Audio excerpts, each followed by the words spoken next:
जरा सोचो, Indian parliament जहां हर वक्त कुछ ना कुछ होता रहता है, जहां कानून बनते हैं और उन पर बहस होती है। पर यह सब शुरू कैसे होता है? ये शुरू होता है एक बहुत खास इंसान से, इंडिया के प्रेसिडेंट इस बड़े से इंस्टीट्यूशन के हेडमास्टर जैसे होते हैं। उनके पास पार्लियामेंट का सेशन बुलाने का पावर होता है। ये आमतौर पर साल में कई बार होता है।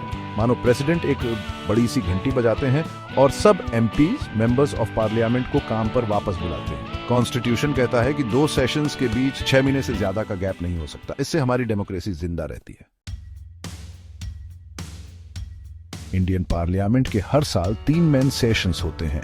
ये हैं बजट सेशन, मानसून सेशन और विंटर सेशन। बजट सेशन जो ज्यादातर फरवरी में शुरू होता है, इसमें गवर्नमेंट अपना सालाना बजट पेश करती है। ये सेशन बहुत इंपॉर्टेंट होता है क्योंकि ये देश के फाइनेंशियल फ्यूचर को तय करता है। फिर आता है मानसून सेशन, जुलाई में शुरू होकर, जो ब्रेक के दौरान उठे मुद्दों पर बात करने का मौका देता है। आखिर में नवंबर में शुरू होने वाला विंटर सेशन साल की पार्लियामेंट्री कार्यवाही को खत्म करता है। हर सेशन में बहुत काम होता है। देश भर के एमपीज इकट्ठा होकर इंपॉर्टेंट मुद्दों पर बहस करते हैं। मानो एक छोटा सा इंडिया एक छत के नीचे।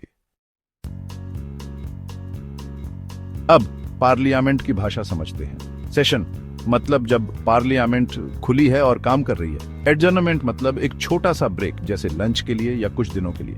मानो पार्लियामेंट के काम पर पॉज बटन दबा दिया हो।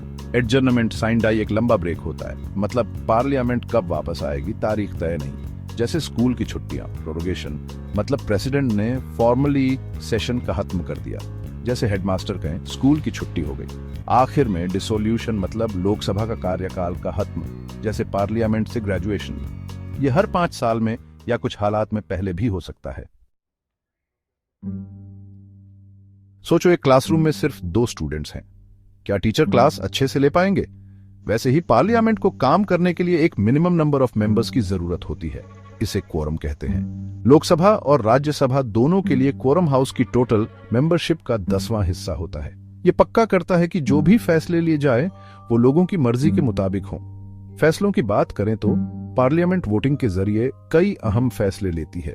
एमपीज हां, ना या एब्सेंट वोट कर सकते हैं। जिस साइड के पास ज्यादा वोट होते हैं वो जीत जाती है।